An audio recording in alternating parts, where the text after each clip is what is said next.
Hi అండి. ఈరోజు మన రెసిపీ మెంత్యాబాత్. నా ఛానల్ని సబ్స్క్రైబ్ చేయండి ప్లీజ్. ఈ మెంత్యాబాత్ కావాల్సినవి ఒక గుప్పెడు మెంతి ఆకు, కొంచెం కొత్తిమీర, ఒక టమాటా, ఒక ఆనియన్, 8 పచ్చిమిర్చి, కొంచెం పచ్చి కొబ్బరి, కొంచెం అల్లం వెల్లుల్లి, 2 కప్పులు రైస్ తీసుకొని ఒక హాఫ్ అన్ అవర్ నానబెట్టుకోవాలి. కొంచెం గరం మసాలా, 1 స్పూను సాల్ట్ తీసుకోవాలి. ఇప్పుడు మనం మిక్సీ జార్లో పచ్చిమిర్చి, పచ్చి కొబ్బరి, అల్లం వెల్లుల్లి, కొత్తిమీర వేసి మిక్సీ పట్టుకోవాలి పేస్ట్ లాగా. ఈ మెంత్యాబాత్ చాలా హెల్తీకి మంచిదండి.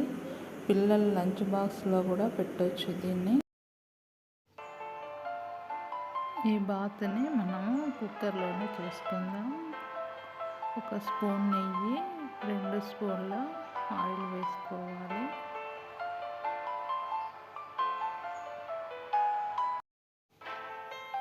దీంట్లో 1 స్పూను సాజీరా, బిర్యానీ ఆకు, కొంచెం బిర్యానీ పువ్వు, 3 లవంగాలు, 3 యాలకులు వేసుకోవాలి. తర్వాత ఆనియన్ వేసుకోవాలి. తర్వాత 1 టమాటా వేసుకొని బాగా కలుపుకోవాలి. మనము మిక్సీలో మసాలా రెడీ చేసుకున్నాం కదా, ఇప్పుడు వేసుకోవాలి.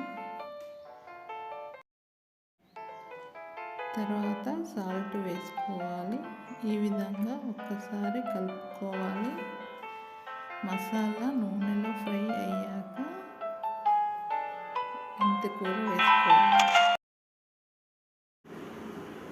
మెంతికూర పచ్చి వాసన పోయేంత వరకు ఫ్రై చేసుకోవాలి. తర్వాత మనము రైస్ వేసుకోవాలి.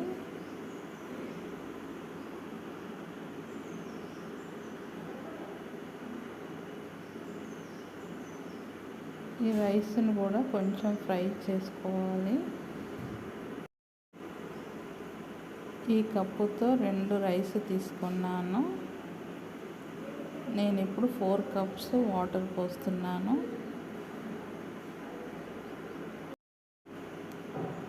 ఈ మెంత్యాబాత్ కర్ణాటక స్పెషల్, చాలా బాగుంటుంది. ఇది పెరుగు పచ్చడితో తినొచ్చు. ఇలా కొంచెం సేపు ఉడికాక నేను కుక్కర్ మూత పెట్టాను. 10 మినిట్స్ సిమ్లో పెట్టుకోవచ్చు, లేదా 1 విజిల్ ఇచ్చుకోవచ్చు. చూడండి ఎంత బాగుందో. నేను ఇక్కడ అన్ని మసాలాలు తక్కువ వేసుకున్నాను. కావాలంటే మీరు ఎక్కువ వేసుకోవచ్చు. Thank you.